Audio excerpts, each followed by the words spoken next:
Hello dear students, मैं पंकज पालीवाल फिर से एक नई प्रॉब्लम के साथ। डियर स्टूडेंट्स, प्रॉब्लम है अपनी यूएस फिजिक्स ओलंपियाड की।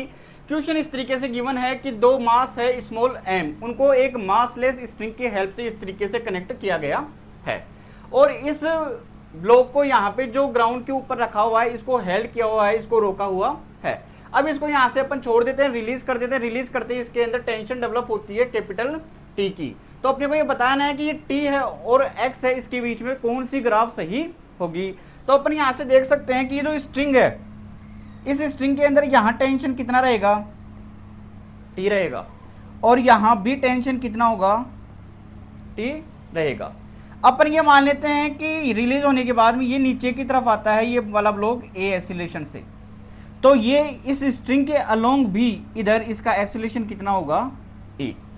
और ये जो ब्लॉक है वो हॉरिजॉन्टल डायरेक्शन में इस तरीके से मूव करेगा, तो इधर इसका एक्सीलरेशन मान लेता हूं मैं ए एक्स, और ये एंगल ले लेता हूं मैं यहां से थीटा। तो पहले तो मैं इक्वेशन बनाता हूं, यहां से ये ब्लॉक है वो नीचे की तरफ आएगा, नीचे की तरफ आएगा तो इसके ऊपर क्या कंडीशन होगी, एम जी माइनस के T equals to M A, equation first. ये वाला ब्लॉक है वो इधर स्लाइड करेगा ग्राउंड के ऊपर, तो इस टी को मेरे को कंपोनेंट्स में ब्रेक करना पड़ेगा, तो इधर किसके कारण जाएगा, ये T cos of theta component के कारण। तो ए की फोर्स लग रहा है टी कोस ऑफ थीटा, तो टी कोस ऑफ थीटा है वो किसके इक्वल होगा, तो हॉरिजॉन्टल डायरेक्शन में एक्सेलरेशन कितना है इसका, ए एक्स। इसको इक्वेशन दे देता हूं मैं सेकंड। अब इस ए एक्स का ए के अलोंग कंपोनेंट कितना होगा, तो मैं ये लिख सकता हूं ए एक्स इधर है, इधर थीटा एंगल है, तो इस ए एक्स का इस लाइन के अलोंग कंपोनेंट क्या होगा, ए एक्स कोस ऑफ थीटा। तो ये लिखा जा सकता है कि ए एक्स कोस ऑफ थीटा ये किसकी इक्वल है, ए के। तो ए एक्स की वैल्यू क्या निकल के आ जाएगी अपने पास में, ए अपॉन कोस ऑफ थीटा। तो यहां से मैं ये देख सकता हूं कि टी कोस ऑफ थीटा कितना है, एम ए एक्स कितना हुआ, ए बाई कोस ऑफ थीटा। तो यहां से टी की वैल्यू क्या निकल के आती है अपने पास में, M A cos square theta आ गई अपने पास में। इस वैल्यू को यहां पुटअप कर देता हूं मैं, तो ये निकल के आ जाएगा एम जी, ये टी है ये उधर चला जाएगा, तो एम जी इक्वल टू कितना हो जाएगा, एम ए तो कॉमन आ जाएगा, और ये 1 + 1 अपॉन कोस स्क्वायर थीटा हो जाएगा। तो यहां से अपने पास में एक की वैल्यू निकल के आ जाती है अपने पास, ये इससे कैंसिल आउट हुआ, g cos square theta upon 1 + cos square theta. यहां से अपन इसको पुटअप करते हैं, इस वैल्यू को यहाँ पर ए की वैल्यू को अपन किसी भी इक्वेशन में पुटअप कर सकते हैं। पहले मैं ए एक्स निकाल लेता हूं, तो ए एक्स कितना है, ए बाई कोस ऑफ थीटा। तो यहां से ए की वैल्यू ए एक्स कितना निकल के आ जाएगा अपने पास में, ए अपॉन कोस थीटा, जो कोस थीटा कैंसिल आउट हो जाएगा, तो ये बन जाएगा अपने पास में g cos of theta upon 1 + cos square theta बन गया।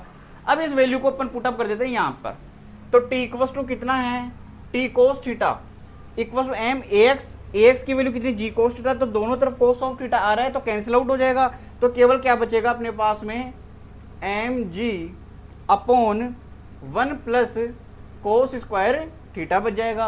अब अपन देख सकते हैं यहाँ से कोस ऑफ थीटा कितना होगा, तो इस ट्राइंगल के अंदर अपन देख सकते हैं यहाँ से ये वाली जो वैल्यू है, ये वाली ये कितनी है, एक्स। इसको अपन ने कितना मान लिया यहाँ से, ये एंगल थीटा मान लिया अपन ने, ये कितना है यहाँ से कोस ऑफ थीटा। तो कोस ऑफ थीटा यहाँ से कितना निकल के आता है अपने पास में, बेस अपॉन हाइपोटेनियस, बेस तो कितना हुआ एक्स, हाइपोटेनियस ये वाला होगा, तो वो कितना बन जाएगा, √(x²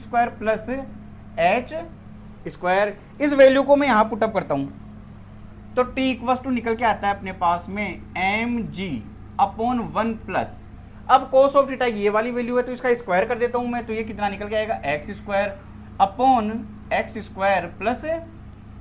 h² हो गया।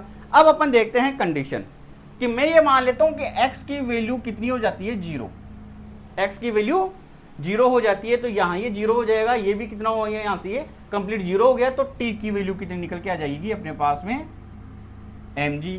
और ये एटवुड मशीन के ऊपर इसी तरीके से होता है कि x की वैल्यू 0 होती है एटवुड मशीन में कन्वर्ट हो जाएगा, ये स्ट्रिंग है वो इस तरीके से वर्टिकल हो जाएगी, तो टेंशन कितना हो जाएगा, mg। इसका मीन्स टेंशन है वो x = 0 पर mg से स्टार्ट होगा।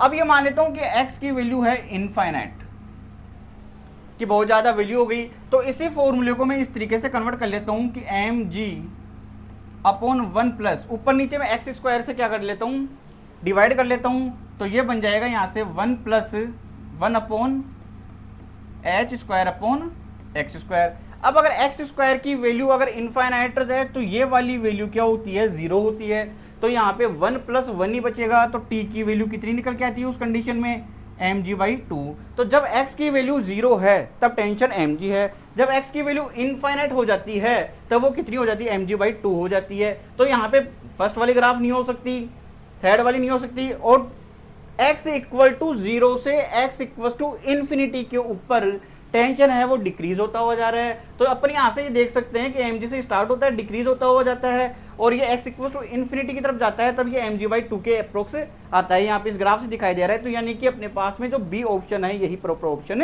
होगा।